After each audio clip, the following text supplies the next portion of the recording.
मित्रों, पौराणिक कथाओं में बड़ी ही विचित्र घटनाएं पढ़ने को मिलती हैं।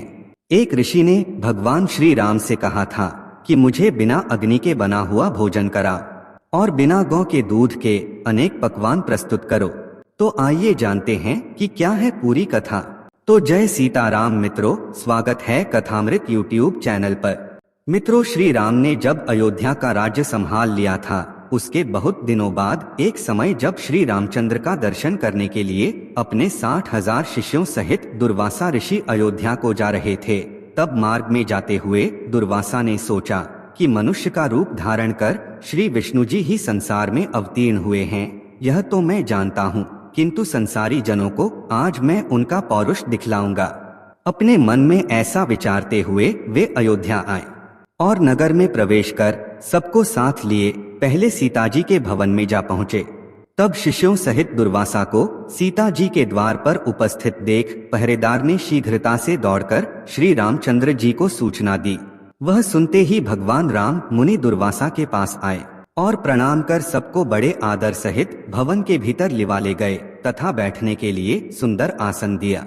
तब आसन पर बैठते ही दुर्वासा ने मधुर वचनों में श्री रामचंद्र जी से कहा कि आज 1000 वर्ष का मेरा उपवास व्रत पूरा हुआ है, इस कारण मेरे शिष्यों सहित मुझे भोजन कराइए और इसके लिए आपको केवल एक मुहूर्त का समय देता हूँ। साथ ही यह भी ज्ञात रहे कि मेरा यह भोजन मणि, धेनु तथा अग्नि की सहायता से प्रस्तुत न किया जाए। केवल एक मुहूर्त में ही मेरी इच्छा अनुकूल यह भोजन, जिसमें विभिन्न प्रकार के पकवान प्रस्तुत होंगे, मुझे प्राप्त हो। इसके अतिरिक्त यदि तुम अपने गृहस्थ धर्म की रक्षा चाहो तो शिव पूजन निमित्त मुझे ऐसे पुष्प मंगवा दो कि जैसे पुष्प यहाँ अब तक किसी ने देखे ना हो। यदि तुम ऐसा ना कर सके तो मुझसे स्पष्ट कह दो कि मैं इसमें असमर्थ हूँ, मैं चला जाऊंगा। तब मुनि की इस बात को सुनकर श्री रामचंद्र जी ने मुस्कुराते हुए कहा, भगवन, मुझे आपकी सब आज्ञा स्वीकार है। तब राम की बात सुनकर दुर्वासा ने प्रसन्न होकर कहा, मैं सरयू में स्नान करके अभी तुम्हारे पास आता हूँ, शीघ्रता करना। हमारे लिए सब सामग्रियों को प्रस्तुत करने के लिए अपने भाइयों तथा सीता को शीघ्रता के लिए कह देना। इतना कहकर दुर्वासा जी स्नान करने चले गए। राम चिंतित हो गए।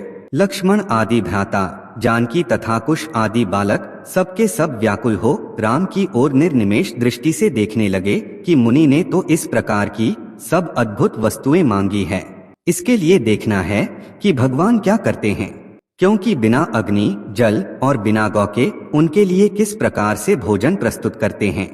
तब रामचंद्र जी ने लक्ष्मण से एक पत्र लिखवाया, फिर उस पत्र को अपने बाण में बांधकर धनुष पर चढ़ाया और छोड़ दिया।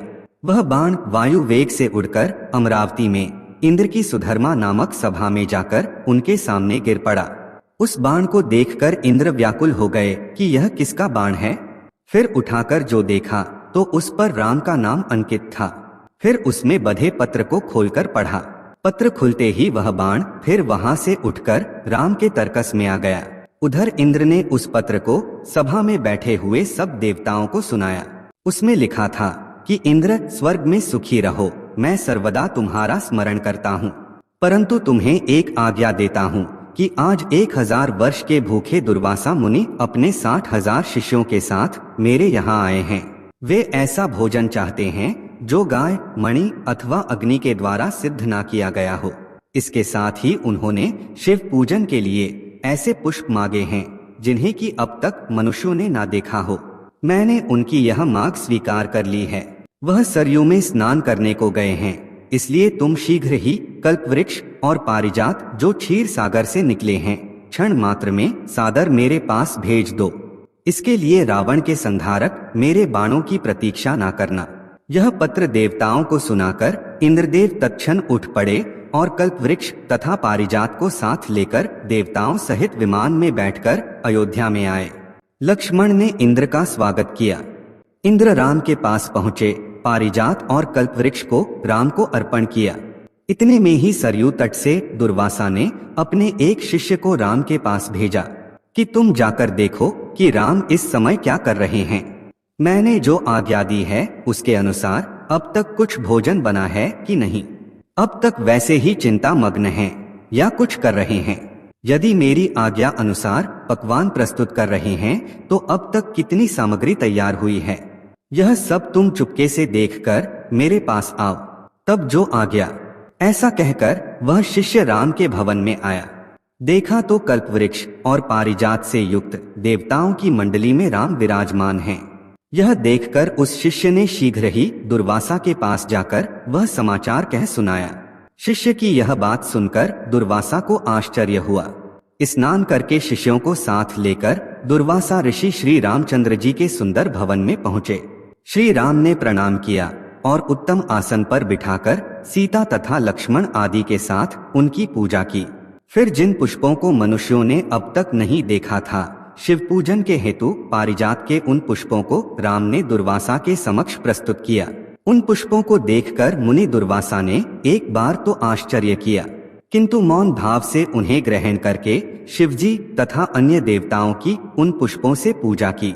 फिर उसी क्षण श्री रामचंद्र जी ने लक्ष्मण तथा सीता जी को सब भोजन परोसने की आज्ञा दी।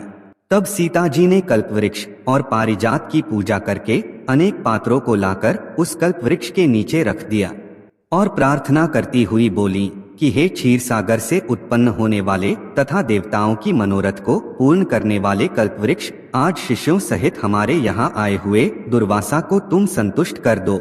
तब सीता के इस प्रकार कहते ही कल्पवृक्ष ने पल मात्र में वहां रखे हुए करोड़ों पात्रों को अनेक प्रकार की खाद्य सामग्रियों से पूर्ण कर दिया।